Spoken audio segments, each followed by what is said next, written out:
Would you say that one of the challenges right now with menopause, I mean, menopause is having a moment and we're talking about it, like we said. Do you feel like menopausal women are living at a little bit of an evolutionary mismatch to our design between the way we're treated by the culture, to the type of food that we're eating, to this understanding that, as you get older, you should be slowing down? Is there some kind of evolutionary mismatch that we are not connecting with when it comes to our postmenopausal years? Well, I think I had a paper in 2003, so that's a long time ago. Then, anyway, what I was underlining in that paper, I think it was Grandmothers and the Evolution of Human Longevity, was how even we tend to think of retirement age as 65, right? And that is well past menopause, right? So Right. recognize aging is absolutely, well, do we recognize it?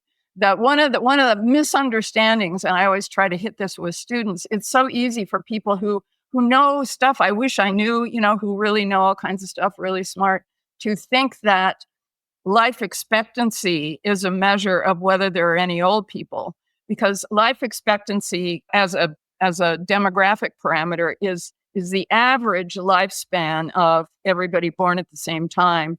And if you have a population where there's a lot of infant and juvenile mortality, then you have all those really short spans that go into the average and make it really bring it down. All right. Yep.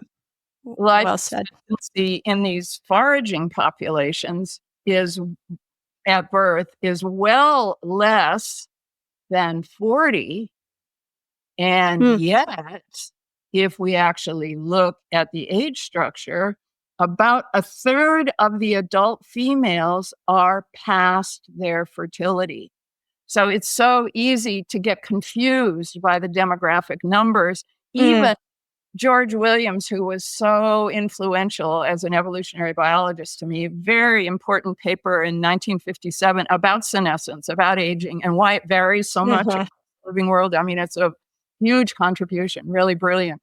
But having laid out the theory, then he said there should be no post-fertile life in the normal lifespan of any kind of animal that's characterized by what I've been talking about. And then having said that, he said, oh yeah, what about menopause? And then he was writing in 1957 where everybody thought menopause was unique to us, but we didn't have any of the data we now have on the other apes, where we didn't have any of this demography from people living under mortality regimes of hunting and gathering. And what he did was, brilliant scientist that he tried to, were there any old people in the past? And he used what paleodemographers were saying at the time. They were using these skeletal assemblages and trying to age them from the upper Paleolithic and actually the Mesolithic, and saying there weren't. And that has all been blown up. You cannot do what they were doing correctly. And so the recognition that actually a life history like ours is very old, that genus Homo, I mean, the thing that I'm trying to really underline, this thing about committing to the kinds of foods that the babies can't feed themselves on, is just a huge game changer. And that is what means then genus Homo gets into all these places in the temperate old world and gets big. Interesting. Because of that. Yeah. And that's grandmother effects. Right. Yes, that's right there. What about the orca whales? We hear that they are the only, where do they fit into this? So interesting. I mean, those cetaceans in general are just fascinating because they have these enormous brains, but it's just so difficult to really study them. But well, actually, interesting that you mentioned that, because it's really a pretty nifty paper by, I think Ellis was the first author. This was maybe a year ago or so. And the person who had the comment on the paper is somebody who I think knows all the stuff that I know. And I was surprised to hear her use Williams as the source of the grandmother hypothesis, because that's the thing one of the few things he got wrong, but he got that wrong. But the orcas are actually the big mystery for me with the orcas. And we're finding out interesting new stuff all the time, but there's so much we can't because it's all underwater. It's just right. Occasionally when it's possible to see this. But the way they build their life tables is worrying. And the mystery from a life history theory perspective is because they are sexual reproducers. So one father, one mother. And so all the genes are shared by both males and females. And yet their age-specific survival curves make it look like the males are all dead at the age that female fertility ends. And then there are all these older females. And yet it's the, quote, really big males that are getting most of the paternities. And so that sets up a real riddle, because that should mean selection would favor that those guys would survive, because way more copies are going into future. So many interesting questions about the orcas. And there are a couple of other taxa where people think they have post-fertile females surviving.